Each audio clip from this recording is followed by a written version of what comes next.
सांप सूंघ गया पाकिस्तान को, शुगर हो गया चीन को।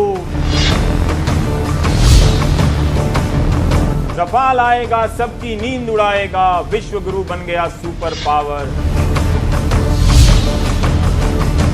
5 रफाल पाकिस्तान हल्का। आज हम रफाल के भारत में स्वागत की एक एक तस्वीर आपको दिखाएंगे, क्योंकि तस्वीरें शानदार हैं। आज देश के रक्षा वीरों को नई ताकत मिल गई है। आज देश के हर दुश्मन को यह संदेश मिल गया है कि भारत की तरफ आंख उठाओगे तो सर से पांव तक कुचल दिए जाओगे, क्योंकि देश की सरहदों की रक्षा के लिए रफाल आ चुका है। यह भारत के बल की वो गर्जना है जिसे सुनकर दुश्मन दहल गए होंगे। आसमान का बाहुबली आज हिंदुस्तान की सरजमी पर उतरा। नाम रफाल और काम दुश्मन को चित करना। और इसीलिए आज हम कह रहे हैं कि आज हिंदुस्तान चीन और पाकिस्तान से मजबूत हुआ। इस तरह की पंक्तियों को एंकर बार बार बोलता रहता है। स्क्रीन पर रंगीन पट्टियां आती जाती रहती हैं चमकदार तरीके से। रफाल के आने के बाद आंख मिला पाएगा पाकिस्तान। विश्व विजेता राफेल से उड़ गए इमरान के होश।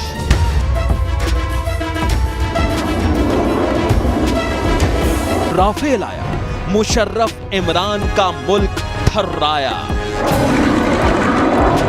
पाकिस्तानी बंकर पर हैमर की मार, ढूंढ ढूंढ कर राफेल करेगा संहार।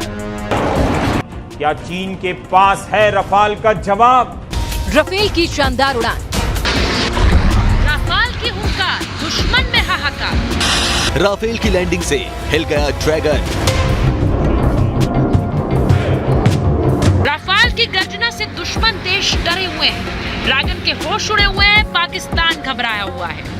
दोनों देश मिलकर भारत का बाल भी बांका नहीं कर पाएंगे। कैसे हिंदुस्तान के इस एक कदम से चीन पाकिस्तान का होगा हार्ट फेल, और कैसे खिलाड़ी रफाल खेल करेगा। एंकर बार बार बोलता रहता है। स्क्रीन पर रंगीन पट्टियां आती जाती रहती हैं चमकदार तरीके से, आपकी आंखों में चमक पैदा करती हैं। ऐसा लगता है नौचंदी का मेला है। कई तरह के रंगीन बल्ब स्क्रीन पर चल रहे हैं।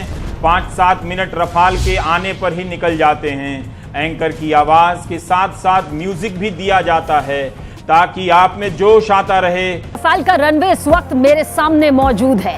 न्यूज नेशन के स्टूडियो में बर्फीली पहाड़ियों के बीच आप देख सकते हैं कि किस तरह से जितना बड़ा रनवे आप देख रहे हैं, रफाल को दरअसल उतनी ही रनवे की जरूरत होती है लैंडिंग के लिए। इसलिए सिर्फ इतने ही बड़े रनवे की जरूरत न्यूज नेशन में भी रही, और आप देख सकते हैं कि रफाल का ये पूरा रनवे जो है वो यहाँ पर इस वक्त मौजूद है। अब होता है स्क्रीन पर धमाका, रफाल का पावरफुल शॉट। दरअसल राफेल का इंतजार इस कदर है कि मेरी तरह आज हर हिंदुस्तानी खुद को राफेल की पायलट सीट पर ही बैठा दिख रहा है। राफेल की लैंडिंग इतनी सटीक है कि इतने छोटे रनवे पर ही उतर सकता है कि न्यूज नेशन में भी उस रनवे को बनाया जा सकता है। लेकिन यहाँ जहाँ पर इस वक्त मैं मौजूद हूँ, राफेल के कॉकपिट में, यहाँ पर बैठ के एक अलग ही ताकत का अंदाजा होता है। 3700 किलोमीटर की रेंज है राफेल की, और आप यकीन मानिए 2222 किलोमीटर की मैक्सिमम स्पीड वाला है राफेल। जब इसके कॉकपिट में आप बैठे हो ना, तो आपको लगता है कि दुनिया आपकी मुट्ठी में। कर लो दुनिया मुट्ठी में। बाप रे बाप, रफाल आ गया है। आपके जिले के आधे लोग बाढ़ में डूबे हैं। जैसे ही ख्याल आता है कि गांव फोन कर बाढ़ का पता करें, तभी एंकर कई सारे प्रश्न स्क्रीन पर डाल देता है। अगर रफाल का सामना पाकिस्तान के सबसे मजबूत फाइटर F-16 से हुआ, या फिर रफाल का मुकाबला चीन के सबसे खतरनाक फाइटर J-20 से हुआ, तो कौन जीतेगा? F-16 जब रफाल के 200 किलोमीटर के दायरे में आएगा तो वो उसे ट्रैक करना शुरू कर देगा, और 130 किलोमीटर के दायरे में आते ही रफाल अपनी मीटियोर मिसाइल फायर करेगा। जबकि F-16 के लिए रफाल को देखना तब मुमकिन होगा जब वो 120 किलोमीटर दूर होगा, और जब दोनों के बीच 84 किलोमीटर की दूरी रह जाएगी, तभी वो रफाल पर 120 किलोमीटर रेंज वाली AMRAAM मिसाइल लॉन्च कर पाएगा। रफाल एक साथ दुश्मन के कई ठिकानों में तबाही मचा सकता है। बिना सीमा पार किए दुश्मन पर 150 किलोमीटर तक वार कर सकता है।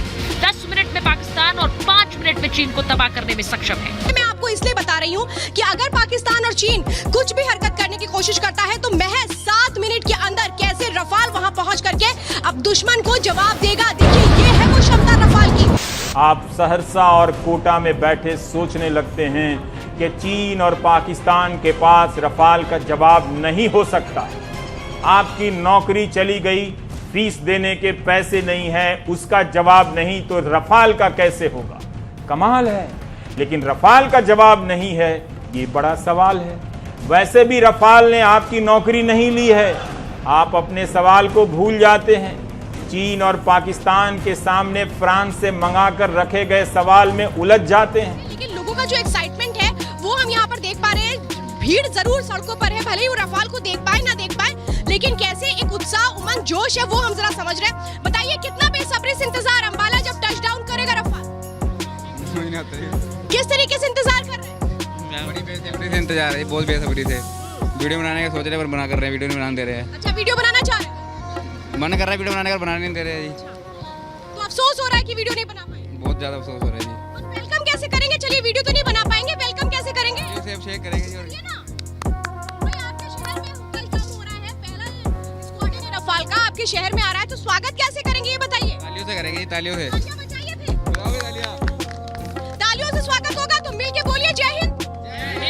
बहुत मनुष्य लग रहे हो, मत करो, रहने दो। कि रफाल की जितनी खूबियां हैं, रफाल की जितनी रफ्तार है, रफाल को दरअसल जो रफाल नाम है आशुतोष, कायदे से खुशी तो फ्रांस में भी होनी चाहिए कि उनकी कंपनी का जहाज बिका है।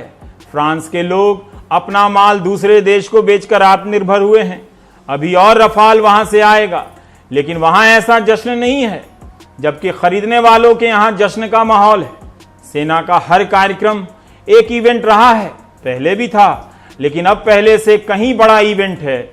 इसलिए आज का दिन ऐतिहासिक दिन है। 7 करोड़ रुपए के लिए 14वां प्रश्न। आप बताओ ये किस जनरेशन का फाइटर प्लेन है? आप बताओ, तुमको बड़ी जानकारी है। ये राफेल 4.5 जनरेशन, 4.5 जनरेशन, 4.5 जनरेशन। और राहुल गांधी कौन से जनरेशन का है? बाबा आदम के जनरेशन का। सुना? चुप 4.5 जनरेशन। नहीं पता तो मत बोला करिए, चुप हो जाइए।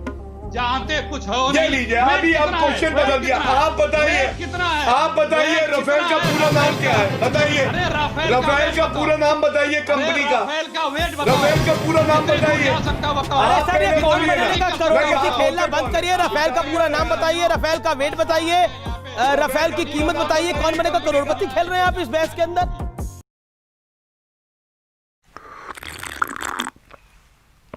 आप मोदी जी का कीर्तन जारी रखिए। नहीं, मुझे किसी का कीर्तन नहीं करना। बस नट बोल्ट खोलकर ही दिखाने का मौका नहीं मिला, वरना न्यूज चैनलों के एंकर रफाल के सारे कलपुर्जे खोल देते, एक एक नट का ब्यौरा बताते और फिर से सारे पुर्जे को कस देते, रफाल ही बना देते।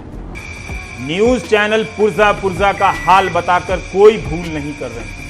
वे कभी भूल नहीं करते। भूल आप करते हैं कि भूल कर चैनल देखने आ जाते हैं। अब आ ही गए हैं तो क्या ऐसा नहीं हो सकता कि आप सब कुछ भूल जाएं? बल्कि ऐसा ही तो हो रहा है। रफाल रफाल आ गया। गौरव का यह क्षण सभी क्षणों पर भारी है। आप सभी बधाई के अधिकारी। बावजूद king George medical university Lucknow के 6 डॉक्टरों ने अपने वाइस चांसलर को पत्र लिखा है। यह अस्पताल यूपी में कोविड की लड़ाई का मुख्य केंद्र है और सबसे बड़ा अस्पताल है माना जाता है, जिस पर सारे वीआईपी की नज़र होती है। और इस पत्र में अपने वाइस चांसलर को जो रेजिडेंट डॉक्टर हैं वो जो लिख रहे हैं वो गौर कीजिए। ध्यान रखिए कि वो कई महीनों के बाद, कोविड-19 के कई महीनों के बाद ये पत्र लिख रहे हैं। The resident welfare doctors association के सदस्य आपको बताना चाहते हैं कि हम रेजिडेंट को बहुत ही खराब स्तर का खाना दिया जा रहा है। हाल फिलहाल खाने में कीड़े मिलने की कई घटनाएं हुई हैं, जिनकी तस्वीरें भी इस पत्र के साथ आपको दी जा रही हैं। 24 घंटे ड्यूटी करने वाले रेजिडेंट डॉक्टर को आराम करने की कोई जगह नहीं दी गई है। कई जगहों पर तो ये देखा गया है कि कमरे में कमरे में पंखा तक नहीं चलता है। इस मौसम में, उमस भरे मौसम में एसी की उम्मीद छोड़ दीजिए। कोविड के अग्रिम पंक्ति के योद्धाओं के साथ ऐसा व्यवहार अमानवीय जैसा है। दुनिया भर की सरकारें अपने डॉक्टरों के लिए कितना कुछ कर रही हैं। रेजिडेंट डॉक्टर ने मौखिक और लिखित रूप से कई बार शिकायतें की अथॉरिटी को, अभी तक उन पर कोई कार्रवाई नहीं हुई है। आपसे अनुरोध है कि इन मामलों में दखल दें, त्वरित कार्रवाई करें। आपके द्वारा त्वरित कार्रवाई हमारा मनोबल बढ़ाएगी। ये पत्र लिख रहे हैं resident doctor king George medical university के, जो लखनऊ के हैं। चौकीदार चोर है और मैं इसको साबित कर दूंगा।